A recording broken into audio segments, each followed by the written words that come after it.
seja o Deus e Pai de nosso Senhor Jesus Cristo, o Pai das misericórdias e o Deus de toda consolação, que nos consola em toda a nossa tribulação, para que também possamos consolar os que estiverem em alguma tribulação, com a consolação que nós mesmos somos consolados de Deus, porque, como as aflições de Cristo são abundantes em nós, assim também a nossa consolação sobeja por meio de Cristo.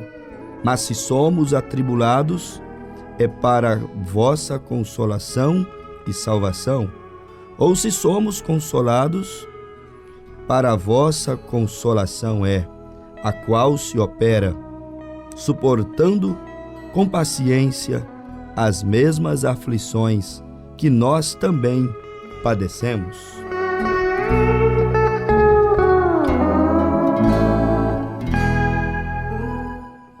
Meus preciosos ouvintes, estamos saudando a todos com a escritura bíblica, o texto, lido na segunda carta aos Coríntios, no seu capítulo 1, versículo 3 até o verso de número 7, quando Paulo nos sugere o seguinte tema: consolar uns aos outros, animar, levar alento, refrigério, uns para com os outros.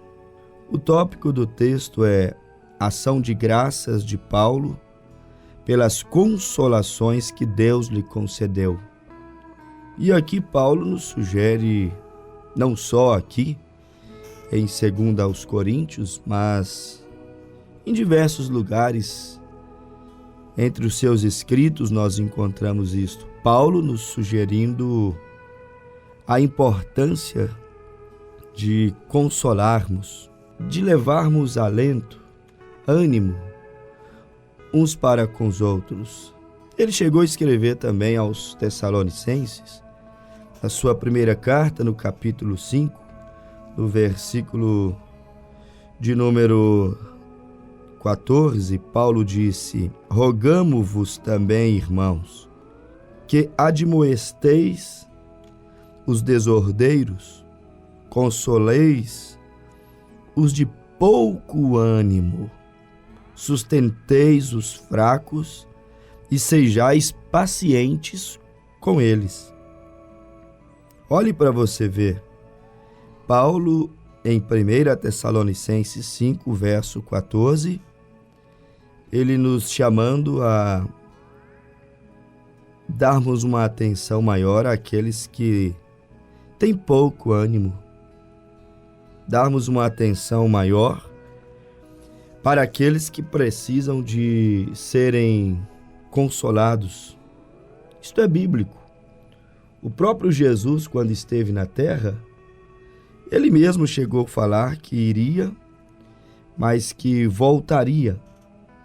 E quando ele voltasse espiritualmente, na forma de Espírito Santo, ele voltaria como o bom Consolador. Isso é próprio da natureza de Deus, consolar. Ele foi chamado pelo evangelista São João, no capítulo 17, de o Consolador. E todo aquele que tiver o Espírito de Cristo dentro do seu coração, ele será da mesma maneira. Ele terá esse dom, ao invés de levar à discórdia, à angústia, à tristeza, à morte. Ao invés de plantar ventos, ao invés de plantar tempestade, ele terá o dom de carregar em seu coração as doces consolações do Espírito Santo. Eu admiro o Evangelho, especialmente pregado pelo apóstolo São Paulo. O apóstolo São Paulo, ele levou o Evangelho das doces consolações do Espírito Santo. E poucas coisas poderia eu dizer assim nesse programa de hoje, eu acredito que são tão maléficas na vida de uma pessoa, dentro mesmo da família, vida conjugal. Poucas coisas são tão maléficas, tão prejudiciais dentro de um casamento, mesmo no âmbito de trabalho, e vamos dizer assim, muito mais na vida espiritual, porque esse programa se trata de coisas espirituais. Poucas coisas são tão maléficas, tão prejudiciais numa vida espiritual, tão prejudiciais para um homem, uma mulher que se diz cristão, como está contaminado por esse sentimento de desânimo. Paulo, o apóstolo São Paulo disse: rogamo-vos também, irmãos, não é um trabalho só do pastor, só do líder espiritual. Rogamo-vos também, irmãos, no plural, que admoesteis os desordeiros. Muitas vezes as pessoas gostam de admoestar, apenas admoestar. Mas a segunda parte do verso diz: consoleis os de pouco ânimo, sustenteis os fracos e sejais pacientes com todos. Paulo nos passou esta missão de levar ânimo para o desanimado, levar consolo para aquele que está triste, levar força, vigor, restauração para aquele que está fraco. E disse mais: tenha paciência com todos. É o que nós temos que fazer. Este é o ministério do Espírito Santo para o enfermo, para um doente. Nós precisamos de levar a palavra de alento. Para aquele que já está desanimado, o que é que você tem que levar para ele? Para aquele que já está derrotado, ferido pelo inimigo, pelo muito tentar e nunca conseguir alcançar, pelo batalhar e nunca conseguir atingir o alvo. O que é que deveríamos levarmos para ele? Mais ânimo? Uma palavra de desânimo? Não. Esse programa, ainda que em alguns momentos poderá até te ferir, te admoestar, mas ele tem como objetivo te animar com Deus, te animar em servir ao Senhor. O objetivo maior dele é mostrar para você quão maravilhoso, quão rico, quão importante é entregar sua vida a Cristo e não desanimar, não desfalecer, porque o mundo vai desfalecendo, desanimando. Vamos olhando ao nosso derredor e vamos ficando às vezes descrentes por tantas e tantas coisas que vemos e que muitas vezes já até fomos vítimas, já até nos envolvemos, e os homens tendem a desanimarem e vão perdendo a sua fé, sua esperança, vão perdendo aquele desejo de servir a Deus. E nada é tão importante como aquela palavra de ânimo que vem de Deus. Poucas coisas são tão destrutivas como o desânimo. E existe uma série de acontecimentos hoje no mundo que pode levar um povo, que pode levar sim a um cristão, que pode levar um lar, um pai de família. Há uma série de acontecimentos que pode levar uma mulher a viver um profundo estado de desânimo, de frieza, de indiferença, o que seria uma tragédia, porque quem tende mais a perder e a sofrer é aquele que fica prostrado, desolado, desanimado, aquele que não consegue levantar da cama para dar um passo, não consegue sacudir o seu espírito e agir, como aquele filho pródigo estava lá dentro do chiqueiro e sacudia o seu espírito, levantou, ainda que rasgado, sujo, ainda que doente, cheirando mal, mas ele levantou. Isso é importante. O primeiro passo, levanta! Ele levantou e disse: já sei, vou fazer uma coisa, levantar-me-ei. Primeiro levante-se e irei, depois você vai. Vai aonde? Ter com meu pai. Levantar-me-ei e irei ter com meu pai. E ele foi e encontrou graça. Ali tudo recomeçou. Ali aquele pai pôde dizer: meu filho estava morto, mas reviveu. Reviveu porque recobrou forças, ânimo. Buscou lá no fundo da sua alma coragem para poder caminhar rumo àquele lugar, àquela pessoa que poderia lhe ajudar, que era o seu pai.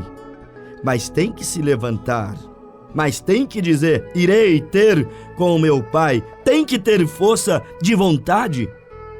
Como alguém, não me lembro o autor dessa frase, disse que força maior do que a do vapor e da eletricidade não há, senão a força de vontade. Sabe que eu achei isto muito interessante? Força maior do que o vapor e a eletricidade? Qual poderia ser? Uma ogiva nuclear? Força maior do que uma ogiva nuclear? Também não há, senão a força de vontade. Levantar-me-ei, a vontade de se levantar, de ser restaurado, de alcançar perdão, a vontade de receber o Espírito Santo no coração, a vontade de reconquistar a confiança de quem quer que seja, do patrão, da esposa, do marido, dos filhos, da congregação, de Deus. Isto é uma força tremenda.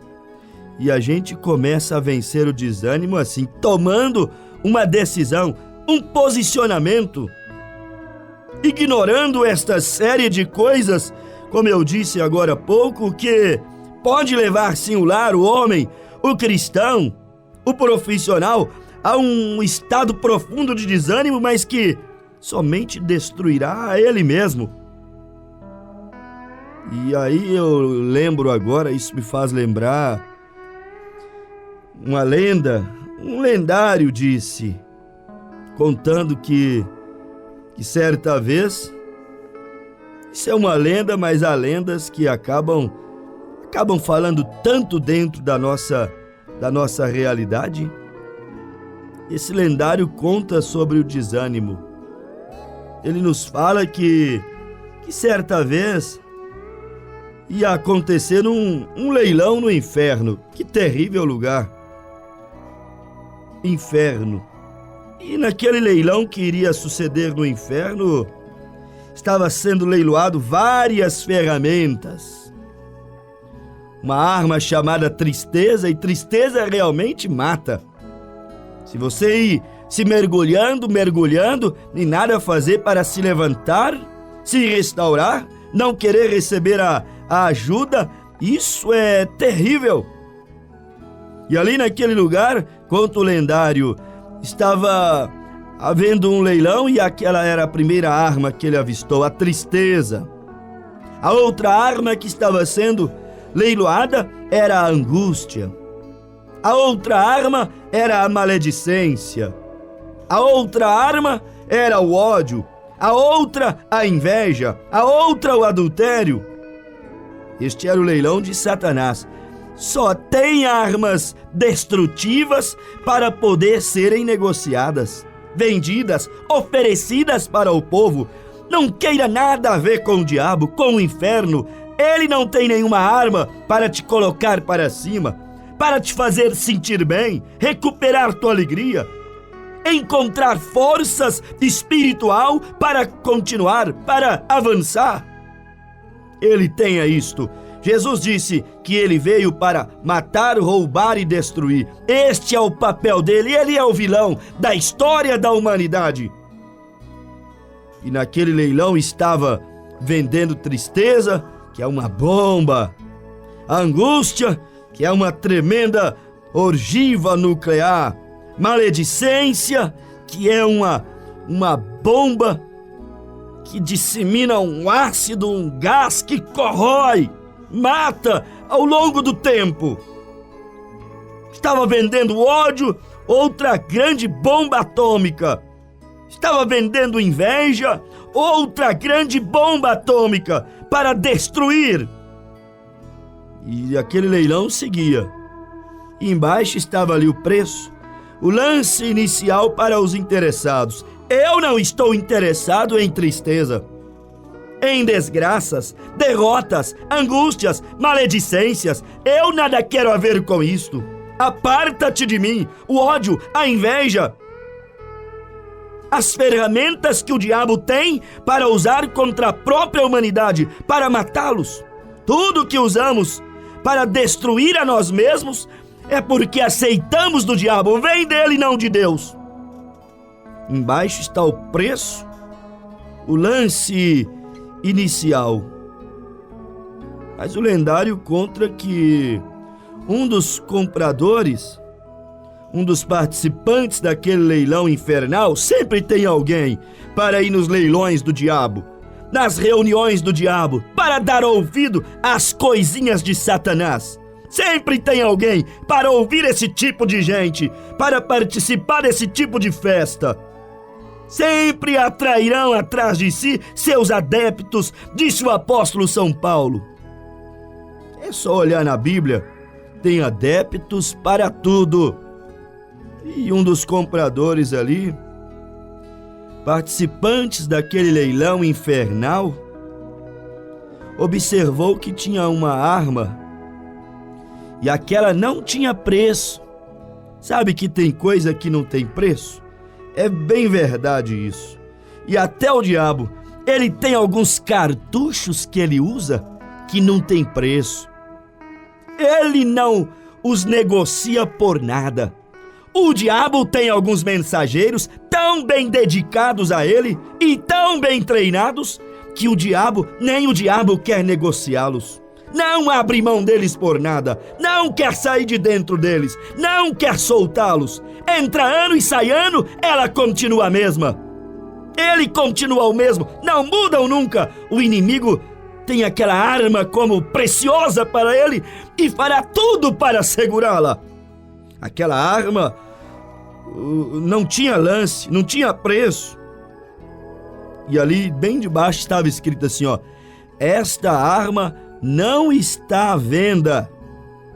Então aquele leiloeiro perguntou: mas eu gostaria justamente daquela. Foi a que mais me encheu os olhos. E Satanás, dono de tudo isso, respondeu: não está à venda. E o leiloeiro perguntou: mas por que não está à venda? Essa é a que eu mais gostei. Esta que eu queria levar. Eu pago o que você pedir por ela, eu preciso dela. Com ela eu vou vencer os homens. Com ela eu venço a igreja. Com ela eu venço a família. Eu preciso dessa. E o leiloeiro dizia: não, essa não está à venda.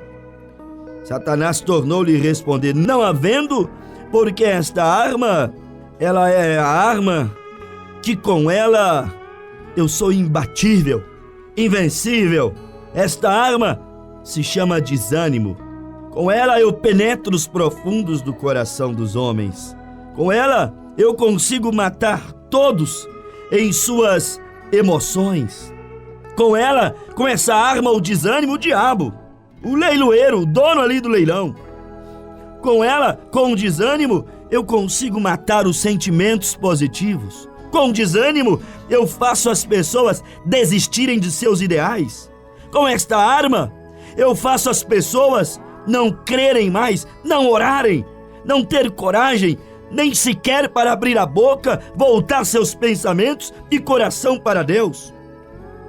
Com essa arma, eu faço os crentes nem sequer irem na igreja para orar, para adorarem a Deus. Basta eu colocar uma pitada de desânimo, eu poderei não fazê-los prostituir, roubar, sonegar, matar. Eu posso que não consigo levá-los a cometer pecados, atrocidades, pecados mortais, mas contando que eu dê a eles uma gotinha só de desânimo, eu os terei bem sobre o meu domínio. Com esta arma, eu os faço não ter nenhum entusiasmo e coragem para encontrar com Deus. Com esta arma, chamada desânimo, eu faço as pessoas não terem coragem de ler mais as suas Bíblias, de ouvirem um programa de rádio como este, para te instruir, te abençoar. Eu faço os homens se esfriarem espiritualmente. Esta arma é o desânimo. Arma indispensável no trabalho de Satanás. Não foi à toa que Paulo disse: animem uns aos outros. Não foi à toa que a Bíblia disse que deveríamos consolar uns aos outros e ter paciência com os mais fracos e procurá-los fortalecê-los e animá-los. Quantas coisas deixamos de fazer e falar para animar os outros, para não desanimar mais, para não destruir mais, para não colocar a perder. Deixamos de falar, procuramos sermos mais ponderados para poder não desanimar. O diabo dizia: com essa arma eu consigo dominá-los. Com esta arma eu não preciso me preocupar se eles estão ou não cobiçando. Contanto que eles estejam desanimados, estão nas minhas mãos. Que eles não adulterem, que eles não roubem, contanto que eles estejam desanimados, meu intento, meu propósito já terá sido alcançado. Esta é a maior arma que o diabo tem. Esta doença infecciosa, altamente contagiosa. Desânimo é o nome da arma que o diabo mais está usando nesses últimos dias. Desânimo é o nome dessa infecção contagiosa. E o encorajamento é o antídoto, é a injeção, é o método divino. O verdadeiro evangelho estará sempre querendo te animar com Deus, nunca desanimar. Te animar com a igreja, te animar com a palavra, nunca te desanimar. O entusiasmo é o antídoto contra essa enfermidade espiritual chamada desânimo. Se você desanimar, se prostrar, vai se deteriorando, vai piorando. Olhe uma casa sem habitante, abandonada.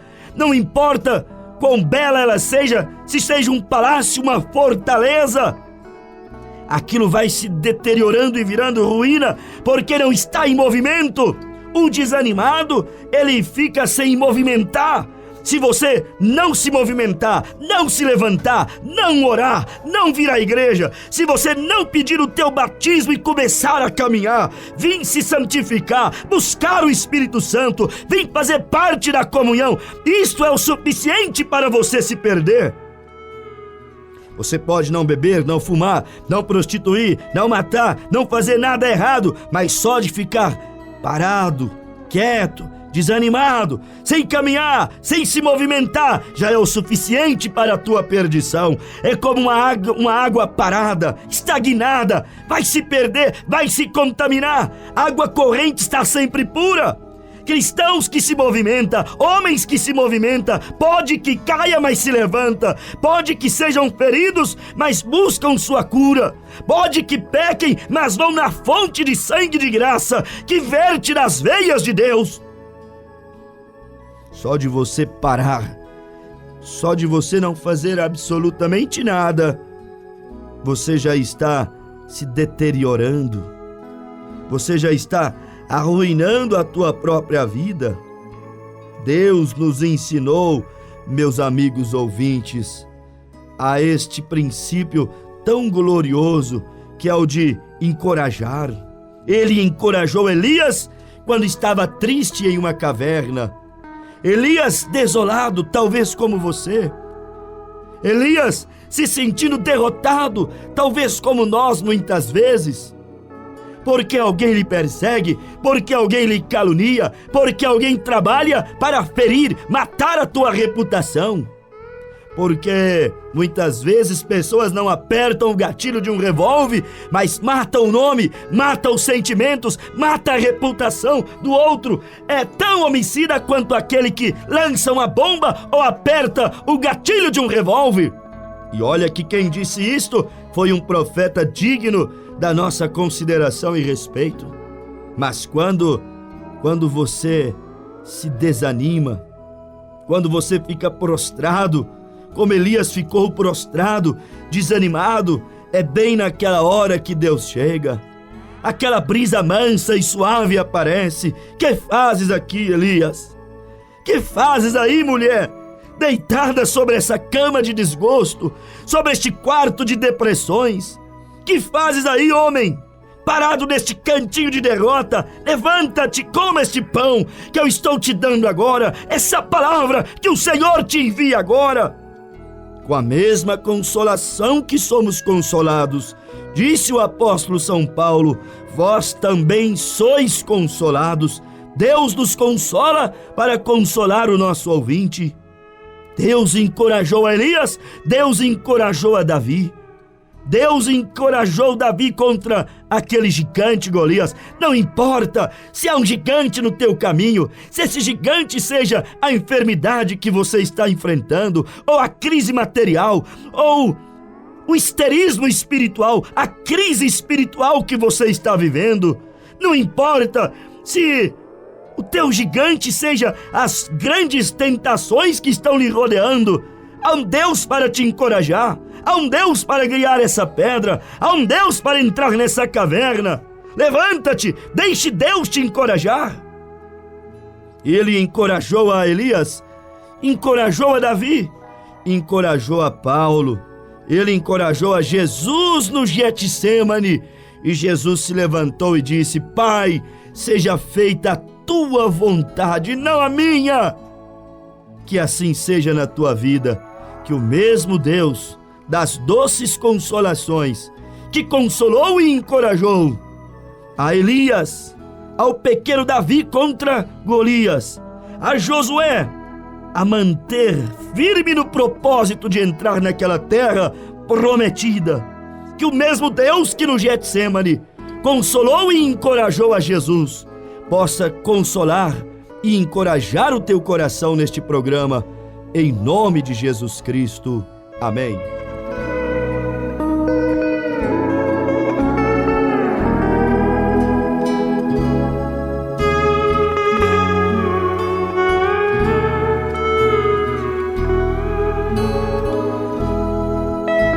Meus prezados ouvintes, se você foi tocado por esta mensagem e gostaria de contactar conosco, você pode nos ligar no 99128 4456, 99128 4456. Ou, se preferir, envie a sua mensagem pelo WhatsApp do DDD 31 e o telefone é 99365 6921, 99365 6921. E nós oraremos por você, clamaremos a Deus em seu favor. Se deseja também nos visitar, a nossa igreja está situada na Rua Pará, número 172, no bairro Jardim Polivalente, bem próximo ao SESI. Os nossos dias de cultos acontecem todas as quartas e sextas-feiras, às 19h30 e aos domingos, às 9h e às 19h. Esperamos por você.